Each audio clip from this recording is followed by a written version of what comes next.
أرأيت الذي يكذب بالدين فذلك الذي يدع اليتيم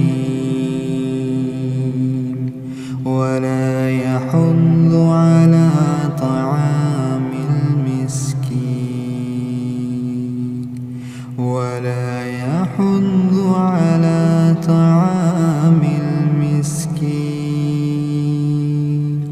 فويل